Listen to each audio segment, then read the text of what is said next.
The scent of onions, sizzling greens, simmering slow, and the golden crust of sweet potato pie, these weren't just dishes, they were traditions of survival and love. Before we begin, hit like and subscribe. Today we revisit 11 African American recipes that shaped family tables for generations. No holiday table in a black household felt complete without a sweet potato pie, and it wasn't just dessert, it was heritage.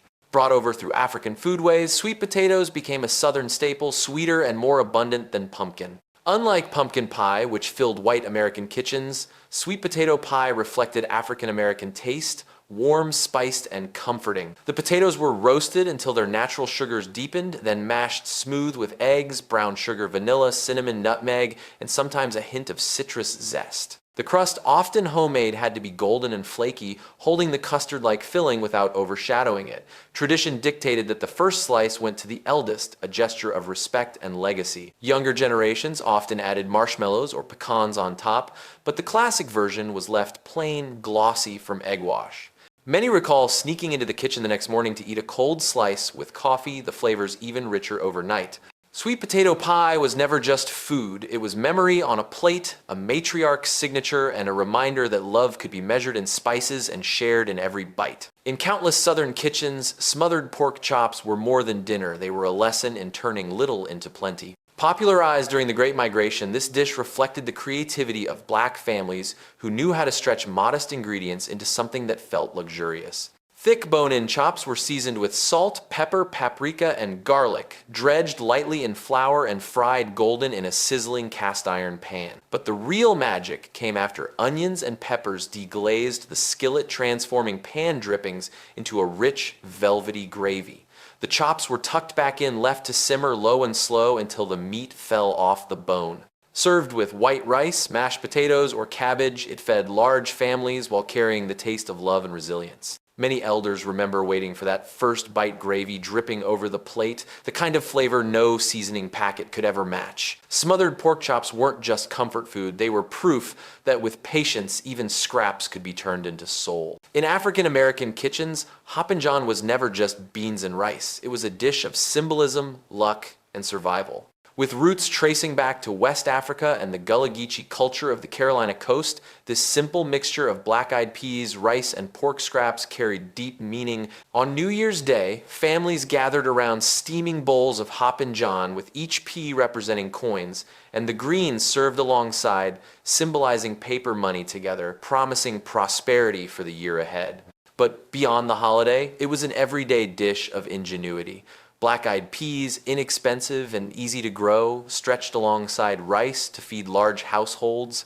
A ham hock, or bits of bacon, provided richness, while onions, garlic, and bay leaves gave depth. Leftovers were transformed into skip and jenny the next day, proof that nothing went to waste, and frugality was itself a virtue. For many, the sound of peas simmering and the earthy aroma drifting through the house still recalls evenings of shared bowls and unspoken hope. Hoppin John wasn't about extravagance. It was about taking what little you had and turning it into nourishment, both for the body and the spirit. Few dishes brought people together like a summertime fish fry, and fried catfish was always the star.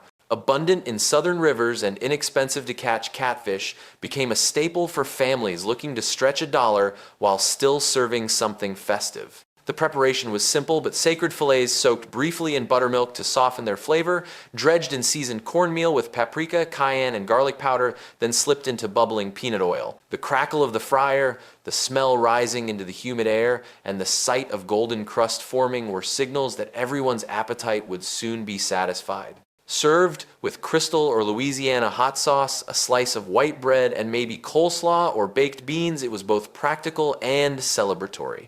Family reunions, church gatherings, or backyard weekends often centered around a giant tub of fish, with elders swapping stories while kids ran with paper plates in hand. Leftovers never lasted long. Cold catfish sandwiches with mustard were a prized treat the next day. Fried catfish wasn't just a meal, it was a community tradition, proof that joy could be fried, golden, and shared by hand.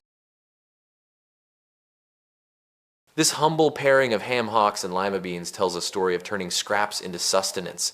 During the Jim Crow era, ham hocks, the joint between a pig's leg and foot, were often discarded by wealthier households, but in black kitchens they became prized. Smoked and simmered low and slow, a single hock could transform an entire pot of beans into something rich and hearty. Lima beans, cheap and filling, soaked up every ounce of smoky flavor, softening into a creamy texture that clung to the spoon.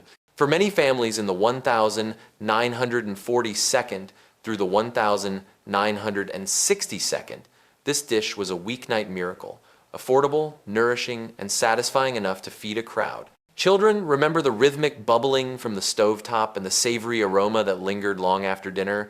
Leftovers were even better the next day, ladled over rice or scooped up with cornbread. Elders often said, "If you can season beans right, you'll never go hungry." Ham hocks and lima beans weren't fancy, but they carried dignity, proof that resilience and flavor could thrive even in the leanest time. At first glance, hoe cakes might look like simple cornmeal pancakes, but behind them lies a story of survival and ingenuity. The name itself comes from the method once used to cook them field workers. Many of them enslaved would spread the batter on the flat side of a hoe and cook it over an open flame in the fields. With nothing more than cornmeal, water, salt, and a bit of lard or bacon grease, hoe cakes provided sustenance when little else was available. As generations passed, the recipe evolved, sometimes enriched with buttermilk or eggs for a fluffier texture, but the spirit of resilience remained the same.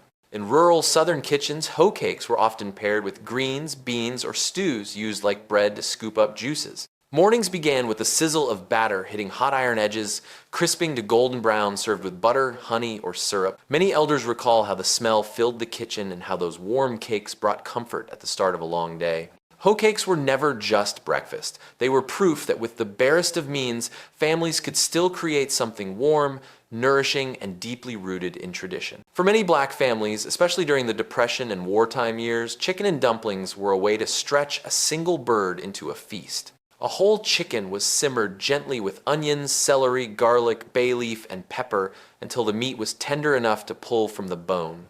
That rich broth then became the base for dumplings, simple dough made of flour, fat, and milk, or water rolled thin and cut into strips or rounds. Some families preferred slick dumplings flat and chewy, while others favored puffed biscuit-like ones. No matter the style, the result was the same, a steaming pot of comfort that warmed both body and spirit.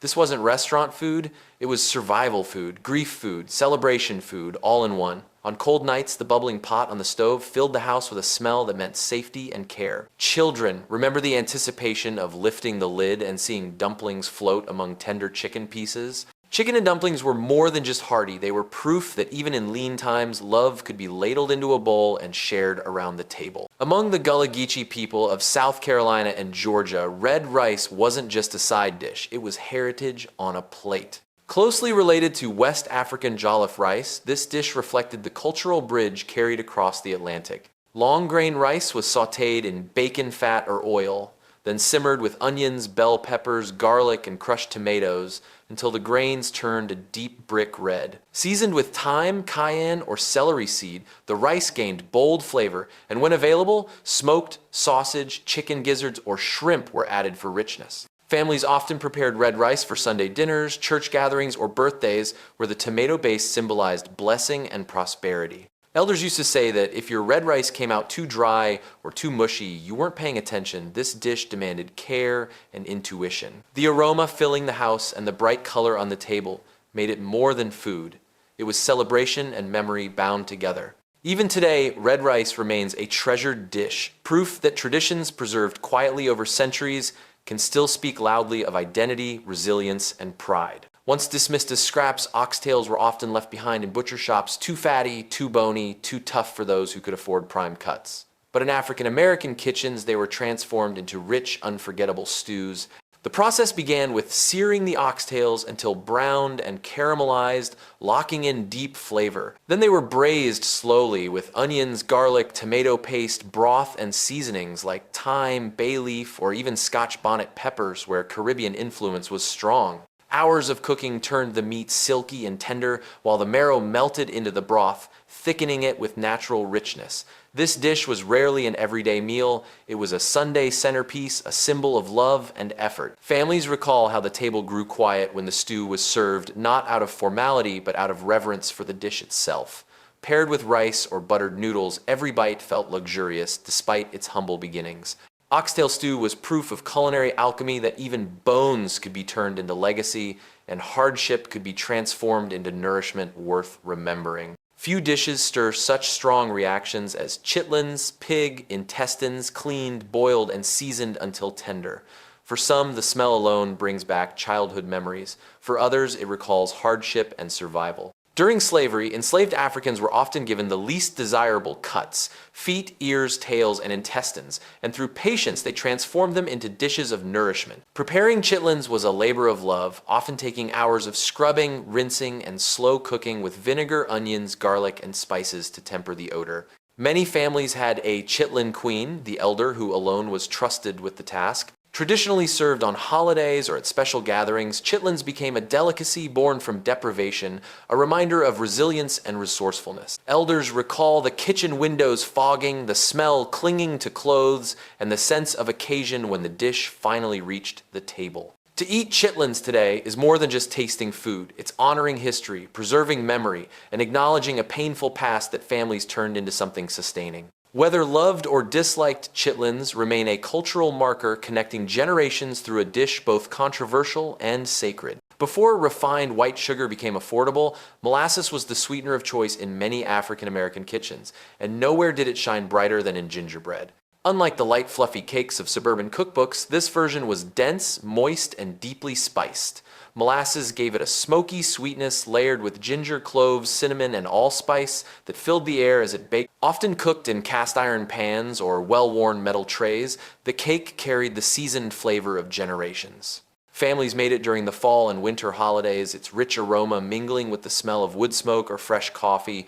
Elders often recalled learning to make it without a written recipe, measuring by memory, knowing the batter was right when it hugged the spoon. Served warm with buttermilk or sliced cold the next morning, it was a treat that disappeared quickly, never lasting more than a day in most households. For many, a bite of molasses gingerbread meant comfort, tradition, and a reminder that sweetness wasn't always about sugar, it was about making the most of what you had. These 12 recipes weren't just food on a plate, they were pieces of memory, resilience, and love passed down through generations. From the savory richness of smothered pork chops to the challenging legacy of chitlins, each dish carried stories that spoke louder than words. They remind us how African American kitchens turned scraps into feasts and hardship into tradition. So which of these do you remember, or which one would you try first? Drop your thoughts in the comments, we'd love to hear your stories. And if you enjoyed this journey through flavors of the past, don't forget to like and subscribe for more nostalgic trips into America's culinary history, because some recipes are too important to be forgotten.